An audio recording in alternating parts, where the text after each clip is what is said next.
If you were to evaluate the major influences in your life that shape the person you are becoming, this has to be high on the list, the people you choose to allow into your life.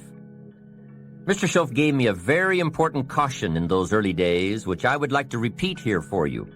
He said, "Never underestimate the power of influence." What an important statement. The influence of those around us is so powerful.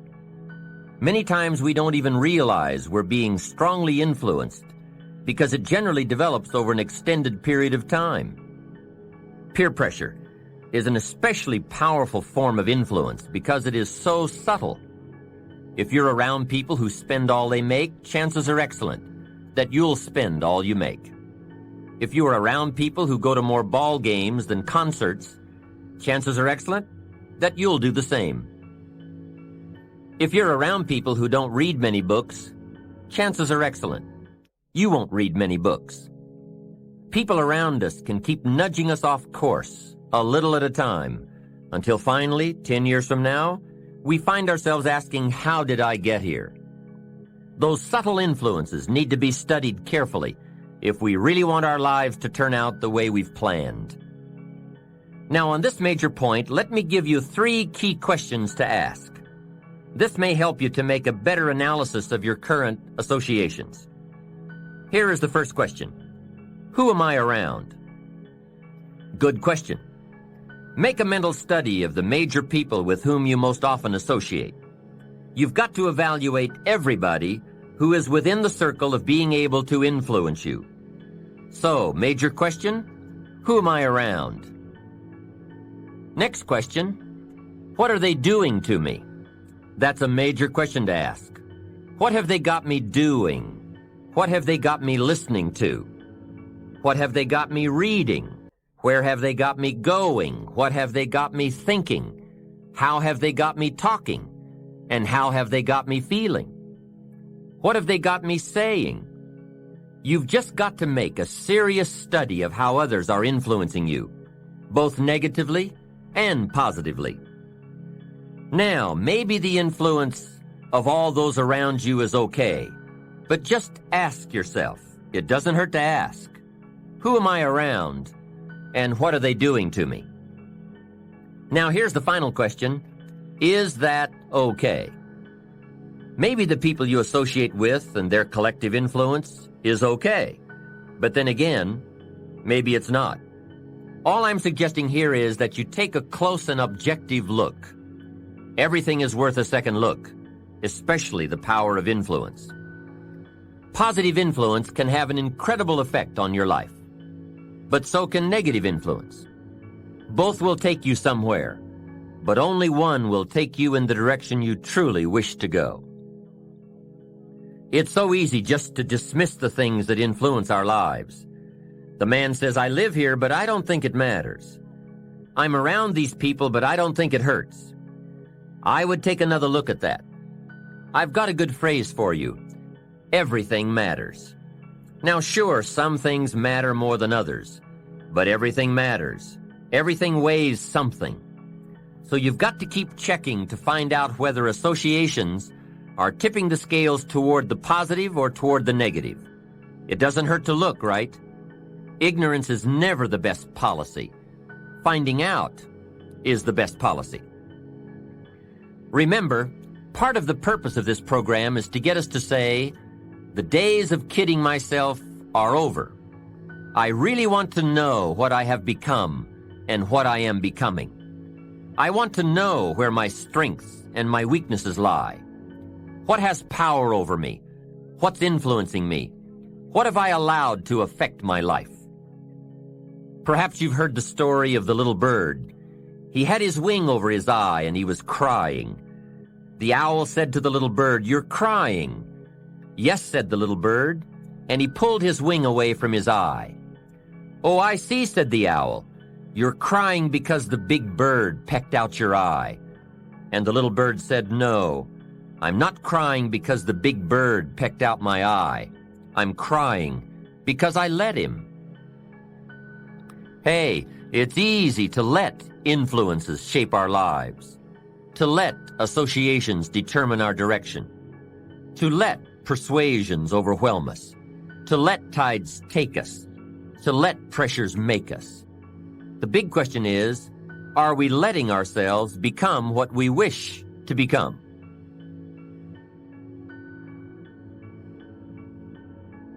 In this most important subject of association, here are some actions you may want to take. First, disassociation. You may, after a study of those 3 questions, who am I around, what are they doing to me, and is that okay, you may come to the serious conclusion that there are some people you just have to break away from. I'm not saying that it's an easy step to take, and it's not to be taken lightly. However, I am saying it may be an essential task. You may just have to make that hard choice not to let certain negative influences affect you anymore. Remember, it could be a choice that saves the quality of your life. The second action you may want to take is limited association. It could well be that you are spending too much time in a certain area of your life with a certain group of people. It's easy to put time and effort in the wrong place. The guy spends 3 hours at the ball game and 30 minutes listening to the sermon. See, that's called out of balance. 30 minutes for spirituality, 3 hours for entertainment. That doesn't weigh well 5 years from now, 10 years from now, when you take a look at the sum total of your values in your life. Here's one of the easy ways to end up with a mediocre average life: spending major time on minor things.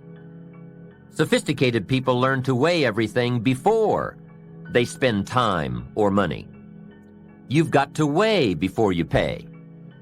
Whether you're going to spend heavy time or light time, you've just got to weigh. Otherwise, if you're not careful, you can get trapped into spending heavyweight time with lightweight people. Now, it's okay to have casual friends as long as you give them casual time, not serious time. Spend major time with major influence and minor time with minor influence. It's so easy to do just the opposite, but don't let it be said that you fell into that trap. So maybe all you need to do to change some of the influences in your life is not to eliminate them, but merely limit them. Say, I have a good time with these people, but I'm not going to spend days and days with them anymore. I'm just going to cut that down and save some of that time for more major people and more major enterprises. Remember, it's your life. You can spend your time with whomever you want and whenever you want. But you didn't invest in this program for me to kid you. Take a look at your priorities and your values. We have so little time at our disposal. Wouldn't it make sense to invest it wisely? If you have only $100 in your pocket, it's okay to spend $20 for fun and put $80 toward your important values and commitments. But would you be happy reversing those percentages? Better to put the majority of your money where you know it will get you a positive return, rather than put it where the taste is brief and the results are poor. Of course, you must be the judge. You must determine whether the situation and the people call for disassociation or limited association. But remember, if it isn't taking you where you want to be 5 years from now, 10 years from now, now is the time to fix it. The third process is the one I most strongly suggest you begin, and that is called expanded association. That is, spending more time with the right people, people of substance and culture, people who understand philosophy and discipline, people of accomplishment and character. Many years ago, Mr. Schoaf said to me, Mr. Rohn, if you truly wish to be successful, you've got to get around the right people. Then he said, it looks like in your present circumstances you're going to have to plot and scheme. And that was true. I had to plot and scheme to get around the right people. On some of those early opportunities I had to be around successful people, I would park my car a couple of blocks away. I knew that if they saw my car, I'd never get in. On more than one occasion, I got the question, how did you get here? To which I would respond, Oh, someone dropped me off. And that was me dropping me off a couple of blocks away. Whatever you have to do it. Keep asking the question, who can I get around? Who could I spend some time with who would have a positive influence on my life? I played every trick in the book I could think of to get around the right people, but it was worth it. Now here's the surprise. It is possible for a modest investment to get around major people. If you had a chance to sit down for an hour or two with a wealthy person, and all that you had to do was to pick up the lunch tab, wouldn't that be a bargain? That person might drop an idea on you that could change your life. For a lunch tab.